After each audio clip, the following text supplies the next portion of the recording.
This is problem 6.1. It's on page 312. And for several of these problems, they have the same description. Using the method of joints, determine the force in each member of the truss shown. State whether each member is in tension or compression. This truss is a relatively straightforward one of the simplest, really. It consists of three members, three joints. Support at the left, rolling support at the right, and a load of 1,800 pounds pulling down at point C if this is A and B.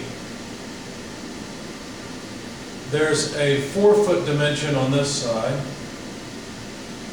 and on the other side, horizontally between C and B, an 8-foot dimension. If you do the math, this side is root 73 because the height is 3 feet.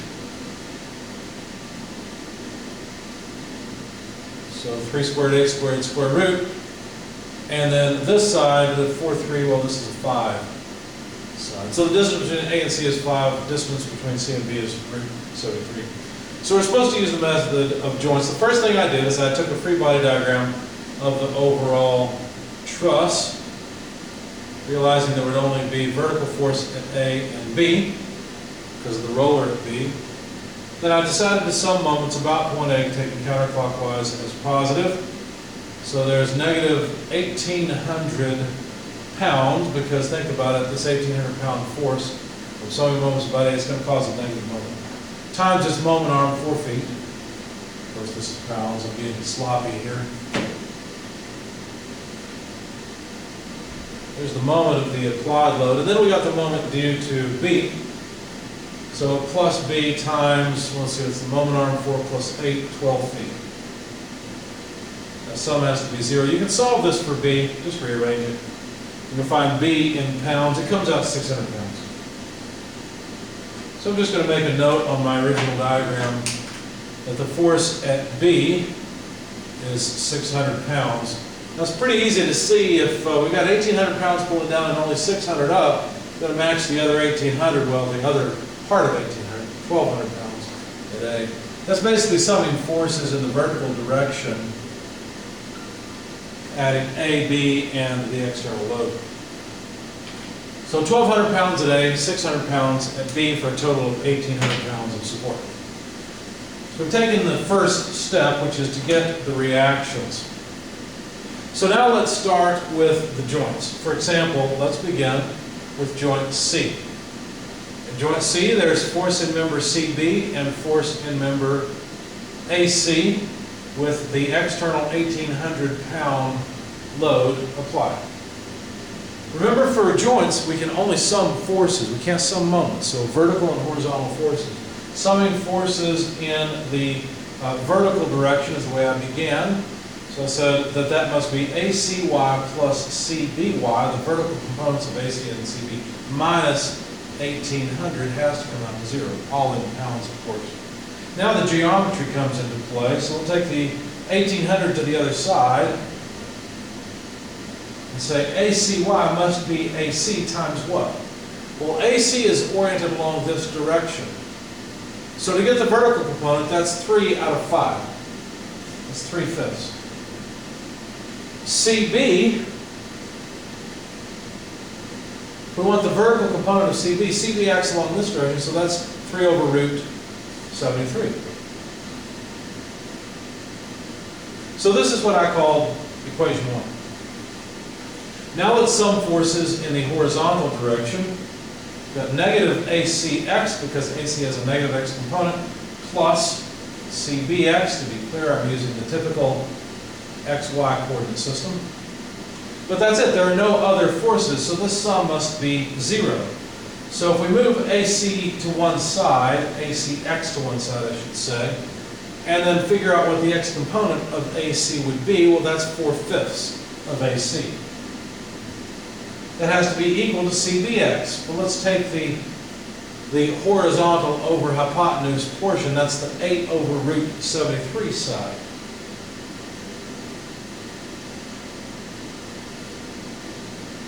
And so now I have an equation. I'll rearrange it a little bit further and solve for AC. Just invert and multiply the fraction, and it would be CB 8 over root 73 multiplied by 5/4.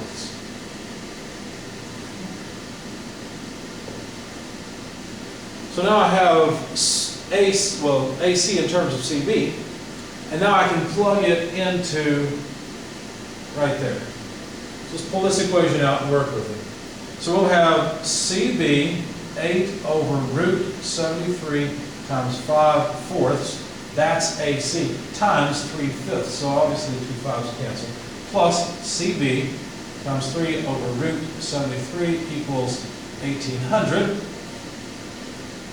Since I've used up all the equations, let me erase the free body diagram. Sorry to be messy. We'll have to go up here where we have some space. Notice CB is a common factor, so if I just pull it out, I have CB times, well, 8 over 4 is the same thing as 2. 2 times 3 is 6, so 6 over root 73 from here, plus 3 over root 73. They have the same denominator, so I can add them. So I'd have CB equals 1800 divided by 6 and 3 are 9 over root 73. Just a number now.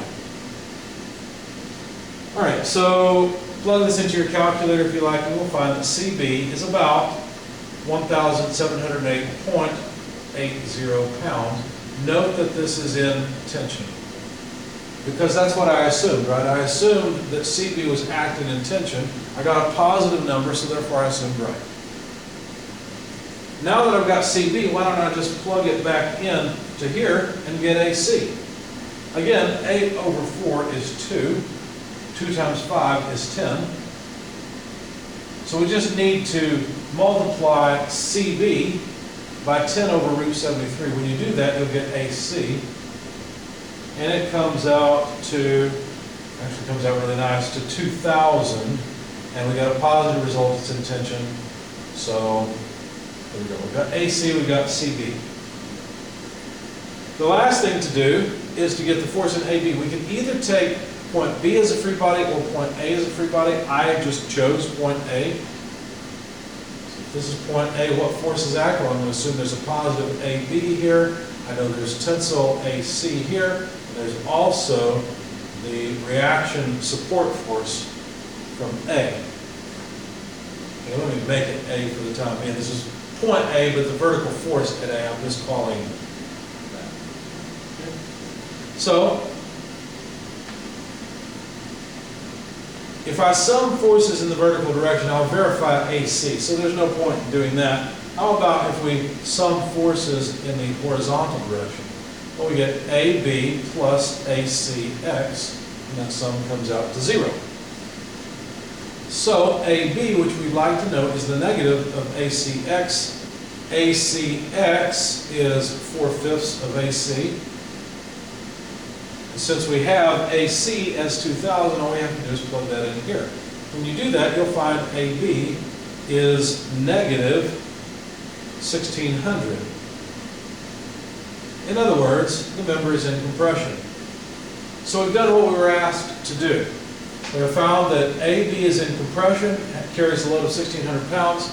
AC and CB are in tension. AC carries 2,000, CB carries 1,709 roughly pounds. You can check your results by taking B as a free body diagram and verifying that all of the sum of forces in the vertical and the horizontal direction check out. I'll leave that to you.